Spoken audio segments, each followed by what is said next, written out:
So black. We can double up on the horses. If the horses last, we'll get there before the dead. Hi everyone, it's Charlie. I got a lot of requests to do a video about the secret meaning behind the message that the Night King is leaving for Tormund, Beric, and the Night's Watch. People are like, why does it look like a Targaryen sigil? It is no coincidence, everything is connected. If you're new to the channel, be sure to subscribe to get all the Game of Thrones videos. We're doing videos all season long. There's a new round of the HBO Now giveaway too. All you have to do to enter is be a subscriber and leave a comment on the video. So yes, the Night King's really WTF symbol that he makes using all these body parts and Little Lord Umber that looks just like the symbol that the Children of the Forest made when they created him, that we've been seeing pop up all over the show, does look amazingly similar to the Targaryen sigil. Mythologically and historically, within the context of the events of A Song of Ice and Fire, everything is meant to be connected. Like Jon Snow is the Song of Ice and Fire because Ice, Lyanna Stark, Fire, Rhaegar Targaryen, but Jon Snow and Daenerys Targaryen together are also a Song of Ice and Fire, so just like one more layer to the prophecy because she's fire, he's ice. But also, if they were to have a child together, then that child would be a Song of Ice and Fire as well. So if you start to see more patterns like this emerge in the other episodes during Season 8, it's no coincidence. But in order to understand what the Night King's message is all about and why he keeps making this symbol, you need to understand the history of the symbol itself and what it meant to the Children of the Forest when they used to make it.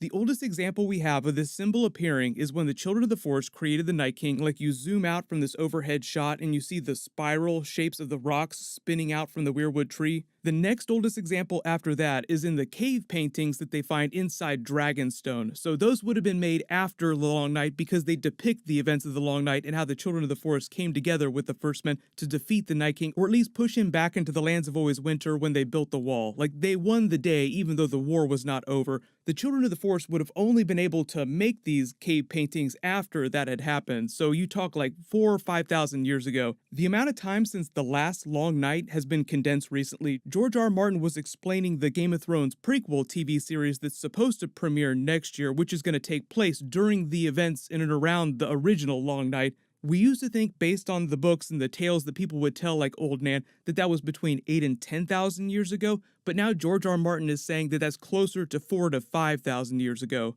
So these cave paintings are around 4,000 to 5,000 years ago, happening a little while after you see the Night King being created here. The reason why that's important is because that predates the creation of the Targaryen family and the rise of the Valyrian freehold. So I'll talk about why the Targaryens would have chosen that symbol as the inspiration for their family sigil in just a second.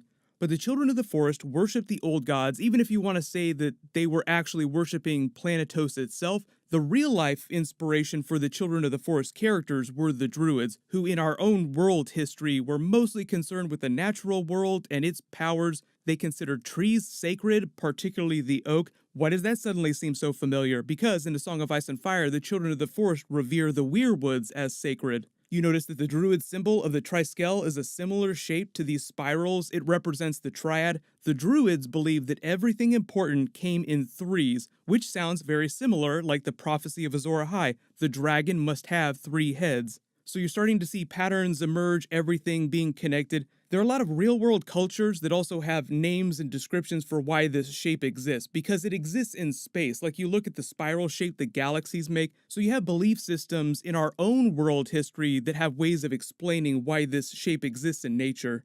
It looks a lot like the Armenian eternity symbol, which dates back to medieval times. It was meant to symbolize the concept of everlasting celestial life. So in the context of the Children of the Forest culture, the symbol wasn't just a visual representation of their belief in the natural world and the old gods. Because we know that magic is real, there's an actual real force and power that they use. The force that they draw on from the planet, the symbol was also part of them invoking that magic. It's like the difference in Christians drawing crosses on things to represent their beliefs in, say, like in a genre movie where you see a cleric draw a cross, then say a prayer to whatever god they worship, then that god granting them a portion of his power to use in battle or to heal someone. The reason why the Night King keeps using this symbol, though, is a little different. He's not using it to invoke some sort of blessing from the power of the old gods. He doesn't need to do that. He already possesses all that power within himself. He's perverting the symbol as a way to show his deep hatred and contempt for everything that lives, as well as the Children of the Forest belief system.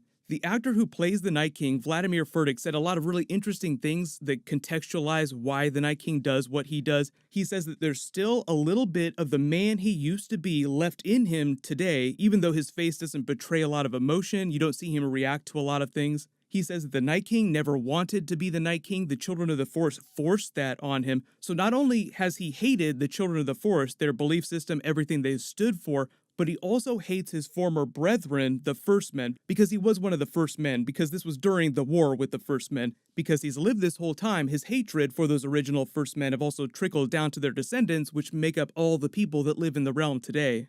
From his perspective, they're more the source of the problem that led to his creation as the Night King. So yes, he's thinking the Children of the Forest suck because they did this to me, they deserve to die, and he's pretty much killed all of them at this point, but the humans are the ones that forced them to make this decision, so I'm going to end that problem as well. So it's sort of his final solution, quote unquote.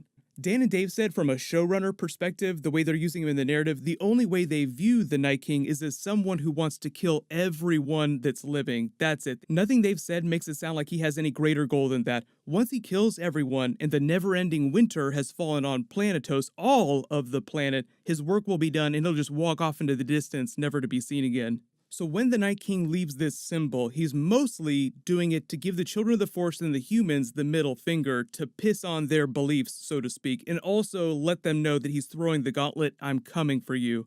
The reason why the originators of House Targaryen chose this spiral Children of the Forest symbol as the inspiration for their house sigil, and why they chose the three-headed dragon, is because they're basing a lot of their Valyrian culture and beliefs on the same things that the Children of the Forest base their beliefs and their practices on. So Tales of the Long Night, for instance, would have made it east during the rise of the Valyrian Freehold. Like I said, the spiral shape itself exists in nature. Just look at the spiral shape of galaxies orbiting stars. It's the exact same symbol. It occurs all over nature on all different levels, small and really big celestial levels. So even if the ancient Valyrians didn't know everything about the culture of the Children of the Forest, on a certain level, they're just interpreting the same magic and phenomena of the natural world that the Children of the Forest were, so they're drawing from the same power in the Valyrian culture. They just have a slightly different interpretation of it than the Children of the Forest did. So because their cultures have a common point of origin now for their belief systems, that's why the Valyrian prophecy of Azor Ahai that Melisandre and Rhaegar Targaryen are so obsessed with invokes the three heads of the dragon. The real-life druidic belief that important things come in threes. It's all connected. The dragon must have three heads. The actual phrase "the dragon has three heads" has appeared several times throughout the series. Maester Aemon was known to correspond with Rhaegar Targaryen about it before he passed away. As we know, Rhaegar was obsessed with the prophecy. Part of it talks about a prince who is promised, so when Rhaegar Targaryen was talking to Aemon, he was thinking that he may be the prince who was promised, but then it's pretty clear that he eventually believed that his coming son, Jon Snow, Aegon Targaryen, would be the prince who was promised. Daenerys has a vision of this during the House of the Undying that the TV show just completely cut out, because obviously they didn't want to spoil any of the big reveals that were happening later on the show. That's why they cut out some of the big prophecy stuff. So while Daenerys is having these different visions in different places in the House of the Undying, she walks into a room and sees someone that she immediately thinks is her brother Viserys, but a second glance told her otherwise. The man had her brother's hair, but he was taller and his eyes were dark indigo rather than lilac, which was the color of Viserys' eyes. Aegon, he said to a woman nursing a newborn babe in a great wooden bed, what better name for a king because of Aegon the Conqueror? Will you make a song for him? The woman asks. He has a song, the man replied. He is the prince that was promised, and his is the song of ice and fire.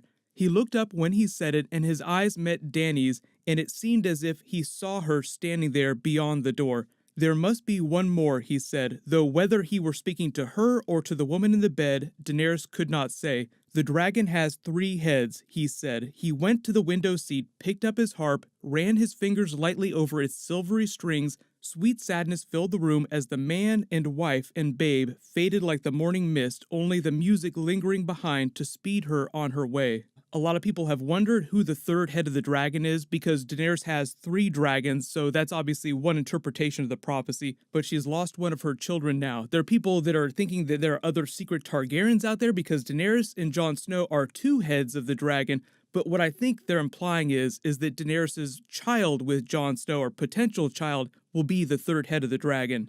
So if the prophecy of Azor Ahai is connected to the three heads of the dragon, this mythical idea of important things coming in three, and it's all about the prince or princess who was promised because of the genderless nature of the High Valyrian language and the way you translate it into the common tongue, then the prophecy is all about the idea of Jon Snow coming together with Daenerys and them having a child, and them being the ones to beat back this darkness, this long night that we're all threatened with. Obviously, we have not got to the point on the show yet where Daenerys has shown any signs of pregnancy. She hasn't learned anything about that. She doesn't think that she can have any more children, but they practically beat us in the face with foreshadowing during season 7. Even Jon Snow said, maybe the woman who killed your child isn't exactly a reliable source of information. So everybody let me know in the comments, who do you think the third head of the dragon is? And if you think that Daenerys is going to get pregnant, when do you think we find that out? Bran is one of the few characters that has been able to see all points in history, so he's been able to see patterns like this emerge. I don't know if they plan to give Bran a scene where he explains that to everyone, but I do think that we may get one, maybe two more flashbacks before the end of the series, just to sort of wrap everything up in terms of R plus L equals J. But post all your theories in the comments below. Obviously, episode 2 is going to air on Sunday night. I'll do my video for that after it airs. Congratulations to the winner from my last big giveaway, Kristen Sorensen. Please email me on the About